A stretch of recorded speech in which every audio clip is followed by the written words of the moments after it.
Hallo und herzlich willkommen zu diesem neuen Video. Ja, heute soll das Thema Entscheidung, die Fortsetzung zu der Klarheit darstellen, zu der ich gestern ein Video gemacht habe und ein weiteres Video zur Klarheit ist dann noch entstanden. Und jetzt geht es ja darum, wenn man die Klarheit hat, dann ist mein Lieblingssatz ein Zitat von Harald Westbecher, vielleicht kennt der eine oder andere Harald Westbecher. Ist die Entscheidung klar, ist das Ergebnis da.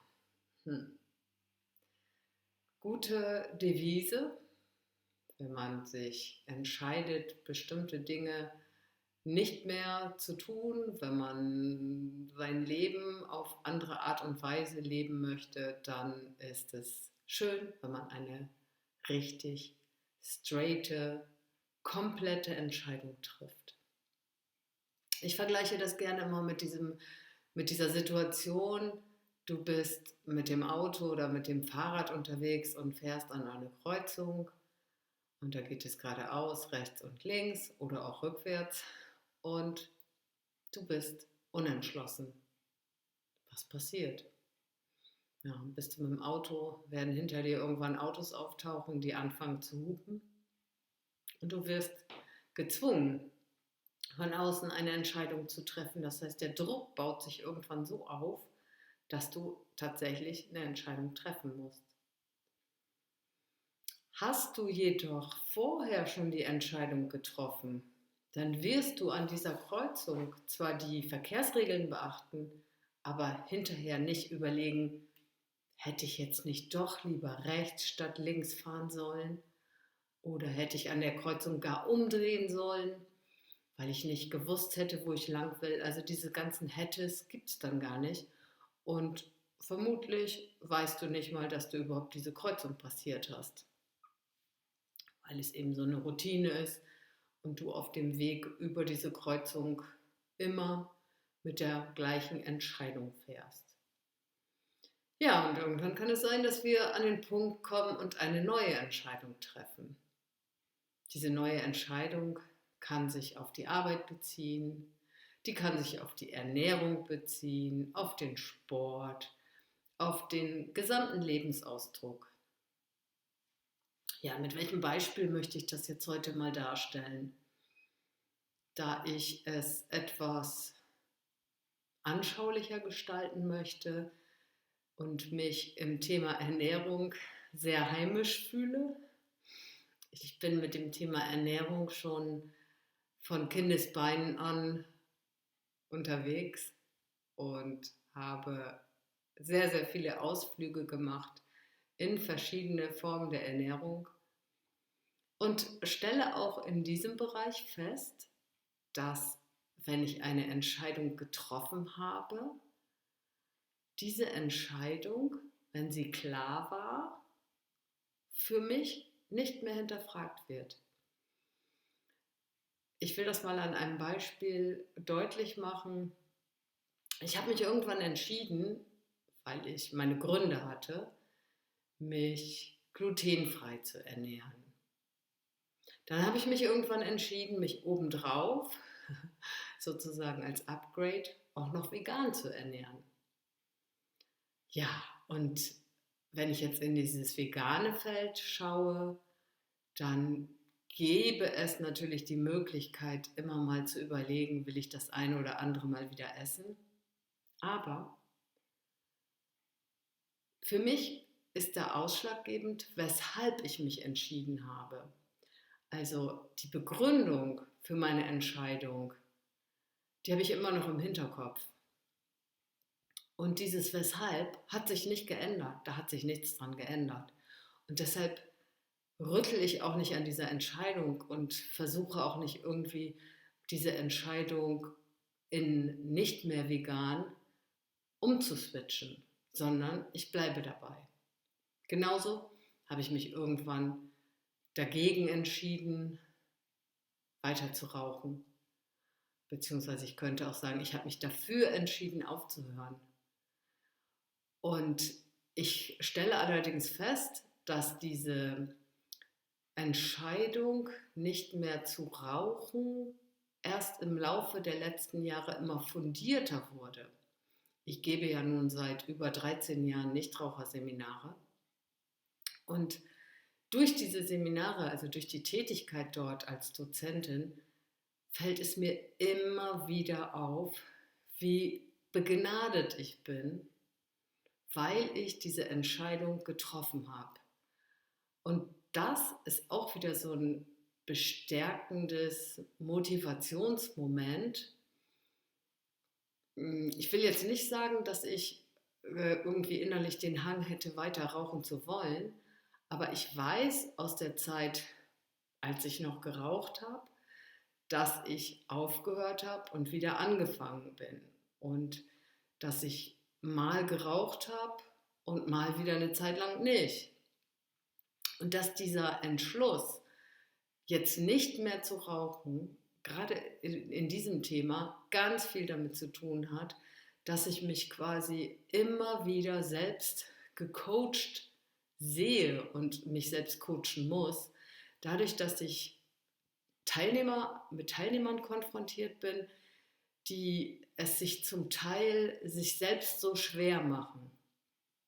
Also da sehe ich auch einfach in dem Moment, wo man eine klare Entscheidung fassen kann und die eben auch fasst und die für einen selber so begründet und so fundiert ist, dass man sagen kann, ja, das ist echt absolut der Anreiz, das nicht mehr zu tun, also davon zu lassen, der ist so groß,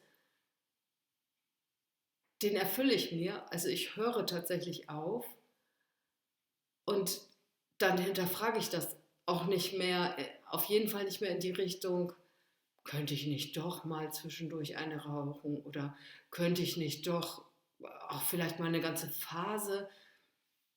Die Entscheidung ist gefallen. Von daher ist dieser Satz, ist die Entscheidung klar, ist das Ergebnis da, wirklich ein Satz von absolut fundierter Entscheidungskraft. Ja, also jetzt zu der Frage, wie kann man die Entscheidung finden? Ich gehe jetzt mal an dieses Beispiel und dekliniere das auch wieder mit meinem Hand aufs Herz, mit meiner Hand aufs Herz Technik durch. Also ich gehe jetzt mal an das Beispiel des Veganisierens und arbeite das auch mit meiner Hand aufs Herz Technik jetzt durch und ich frage mich, beziehungsweise ich frage mein Herz und meine innere Weisheit und mein höheres Selbst,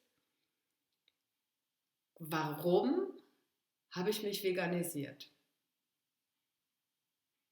Ja, mein Herz ist mega schlau und sagt, das weißt du doch selber. Ich wollte jetzt den Verstand nicht wissen, ich wollte, dass du mir aufzählst, warum das so war. Und ich frage mein Herz und ich frage meine innere Weisheit und ich frage mein höheres Selbst, warum gab es irgendwann die Entscheidung, vegan zu essen?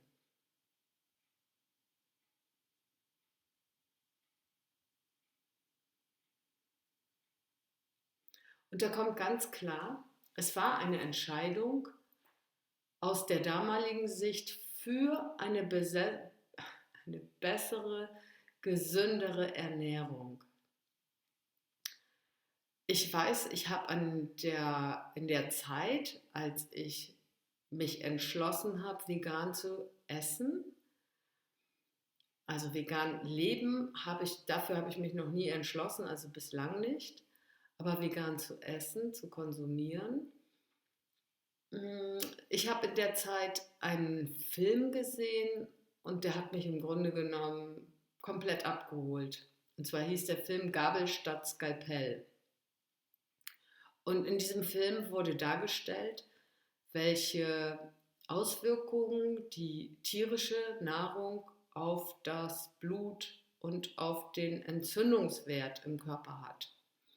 Und darauf, dass eben ja, eine krankmachende Wirkung von den tierischen Produkten für sich genommen einfach ausgeht.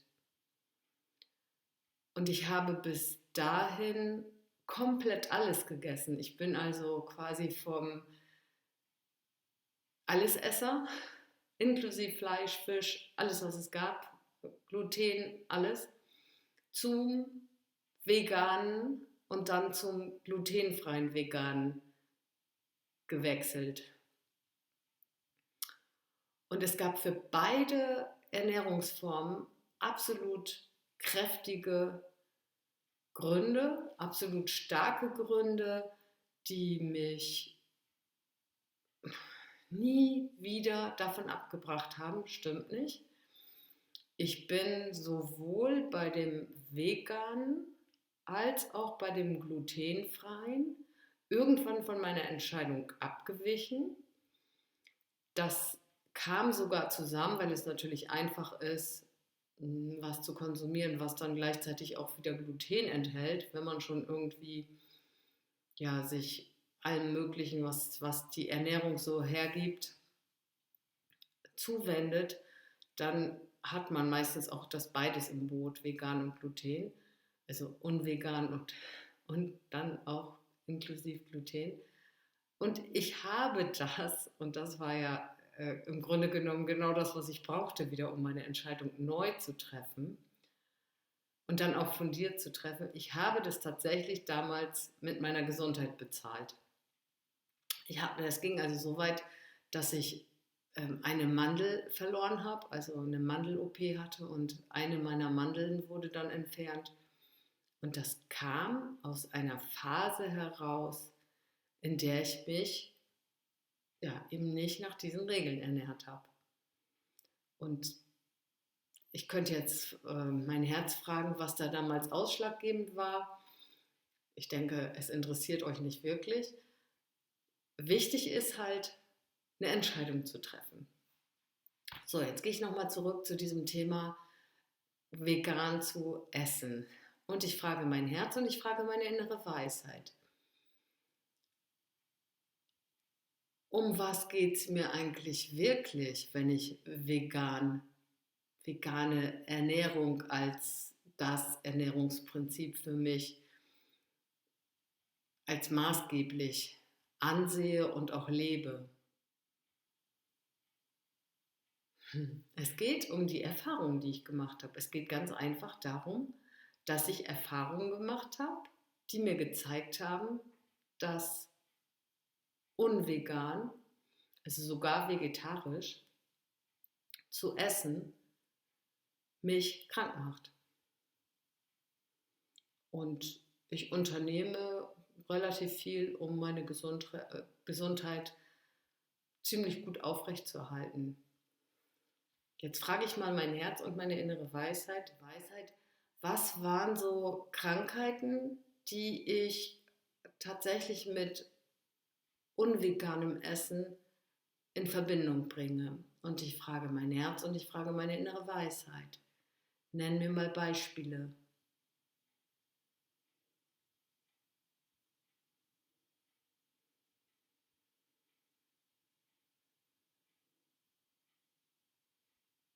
Da kommt als erstes, das habe ich schon komplett vergessen, Hitzewallung.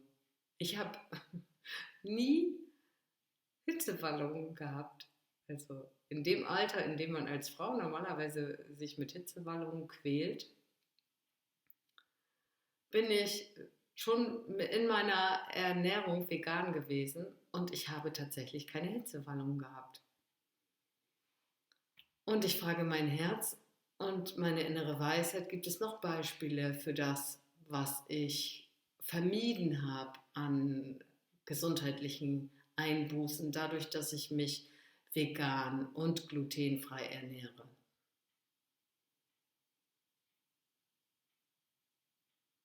Oh ja, da kommt auch was, das habe ich auch vergessen. Das ist ja wirklich lustig, weil wenn man die ganze Zeit so dahin lebt und sich relativ gesund fühlt, dann weiß man gar nicht mehr unbedingt, was man für Krankheitssensationen früher hatte. Ich habe früher wirklich tatsächlich relativ häufig Kopfschmerzen gehabt. kenne ich fast gar nicht mehr. Also ich habe so einen Kopfschmerz, der mir anzeigt, oh, ich zerbreche mir gerade den Kopf. Das habe ich auch schon mal im Video erwähnt. Aber so Kopfschmerzen, die richtig massiv und immer wieder auftauchen, würde ich heute als Vergiftungskopfschmerz deklarieren und zuschreiben, dass das eben irgendwie eine Vergiftung war mit irgendwas, was ich eben dann nicht vertragen habe. Das ist auch eine Krankheitssensation, die sich bei mir verabschiedet hat. Gibt es noch etwas? Und ich frage mein Herz und ich frage meine innere Weisheit. Gibt es noch etwas, was ich vielleicht gar nicht weiß, dass es mit vegan und glutenfrei zusammenhängt, was dafür sorgt, dass sich eine Krankheitssymptomatik gar nicht mehr zeigt? Ja, da gibt es tatsächlich auch noch was. Und zwar habe ich schon mal, das war auch zu einer Zeit, als ich noch alles gegessen habe, bin ich nachts wach geworden und hatte kompletten Schwindel. Also ich bin richtig aufgeschreckt aus dem Schlaf, weil mir übel wurde, weil mir massiv schwindelig war. Und ich weiß, dass ich dann zur Toilette gegangen bin und mich auch echt übergeben musste, weil das eben, ja, dieser Schwindel hat mich komplett überfordert. Und ich kann jetzt gar nicht mehr genau sagen, in welchem zeitlichen Abstand das zu meinem Shift Richtung vegan und glutenfrei stand. Aber ich weiß, dass ich, solange ich mich so ernähre, selbst mit diesen kleinen, ja, mit diesen kleinen Aussetzern, die ich damals hatte, die mich dann krank gemacht haben, aber nicht wieder in Richtung Schwindel gewandert bin. Auch eine Krankheit, von der ich für mich sagen kann, das hatte was damit zu tun. Und das hat ja mein Herz jetzt gerade eben auch so dargestellt, denn sonst hätte es das ja nicht angeführt. Und ich weiß natürlich nicht, inwieweit andere Menschen, die unter Schwindel leiden, jetzt auch sich mal um ihre Ernährung sorgen sollten. Aber das ist auf jeden Fall was, was ich keinem wünsche und was wirklich ganz, ganz hässlich ist. Ja, also es macht Sinn. Vielleicht nehmt ihr aus diesem Video Folgendes mit. Ich frage jetzt nach den Erfahrungen, die ich gemacht habe, weil ich meine Ernährung umgestellt habe. Vielleicht wollt ihr eure Ernährung umstellen oder wollt aufhören zu rauchen oder wollt aufhören Schokolade zu essen oder wollt aufhören Zucker zu essen und denkt, ach, ich will das zwar, aber irgendwie so richtig Argumente habe ich gar nicht. Und mag sein, dass auch euer Herz euch Argumente liefert, auch im Vorfeld schon. Das kann durchaus sein, dass wenn ich jetzt frage, sollte ich konsequenter Zucker weglassen, dass das Herz in Zusammenarbeit mit dem Körper euch dann noch Tipps gibt und euch diese Entscheidung vereinfacht und euch ermöglicht, diese Entscheidung einfach glasklarer zu treffen. Ja, und um eine Entscheidung zu treffen, das möchte ich noch ganz kurz hinterher schieben, können wir, wieder mit Hand aufs Herz, den Satz ins Herz und in unsere innere Weisheit und in unser System geben. Ich entscheide mich ab jetzt, dies und jenes komplett loszulassen. Also so wie man das mit Problemen und Sorgen macht, wäre es schön, nochmal, und die Frage ist jetzt, was passiert, wenn ich etwas entscheide, und ich würde euch vorschlagen, es folgendermaßen zu machen. Ihr nehmt die Hand aufs Herz und sagt dann, ich entscheide mich jetzt, das Gefühl, dies oder jenes essen zu müssen, konsumieren zu müssen, lasse ich jetzt komplett los. Und ich entscheide mich, mein Schmacht auf ein bestimmtes Lebensmittel lasse ich jetzt auch komplett los. Und ich entscheide mich, auch dieses Gefühl, dies und jenes essen zu wollen, lasse ich komplett los bis in die letzte Zelle, wo das Gefühl ursprünglich abgespeichert war.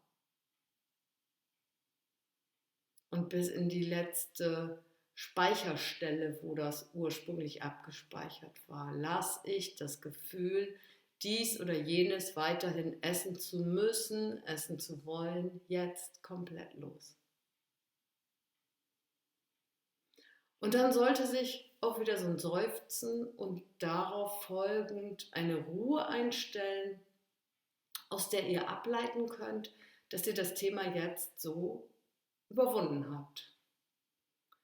Und wenn es denn nicht so sein sollte, ist es nicht wirklich schlimm, weil ihr könnt mit dieser Technik immer wieder nacharbeiten. Das heißt, wenn ihr morgen feststellt, ich bin durch den Laden gegangen und ich habe gedacht, ich hätte jetzt Schokolade komplett losgelassen und dann habe ich plötzlich so eine Schokoladenfigur gesehen und das hat mich so dermaßen angetriggert, ich wollte da unbedingt reinbeißen. Wenn das so sein sollte, dann merkt ihr euch diese besondere Szene und arbeitet die nochmal loslassend nach. Ja, das wäre meine Idee. Wer da mehr Schulung benötigt, ich gebe dazu Seminare und ja, da macht es Sinn, mit seinem persönlichen Thema und seinen persönlichen, ich sag mal, Nahrungsschwächen und Nahrungsvorlieben nochmal tatsächlich ein 1:1 oder auch ein Gruppenseminar zu buchen, weil man das dann noch konkreter an den Beispielen, die du mir bringst, abarbeiten kann. Das dauert ein paar Stunden, das geht nicht in einer halben Stunde, das ist schon klar, weil natürlich dann auch erst eine Bestandsaufnahme betrieben wird nach Fragebögen, was ist überhaupt dein Problem, in welchem Sektor geht es da darum, die Ernährung umzustellen. Aber da ist eine Menge Potenzial, gerade mit dieser Technik, die ich hier beschreibe. So, ich hoffe, ich habe dir neue Inspirationen geliefert und du probierst es vielleicht einfach mal so nach meinem Vorbild aus und schaust, wie weit du damit kommst. Alles Liebe für dich und wir sehen uns das nächste Mal wieder. Ciao, ciao. Ach ja, und bevor ich es vergesse, wieder, du darfst mir gerne ein Like hinterlassen und über ein Abo freut sich mein so sehr, so junger Kanal natürlich auch immer. Und ja, das war's aber jetzt für heute. Ciao, ciao.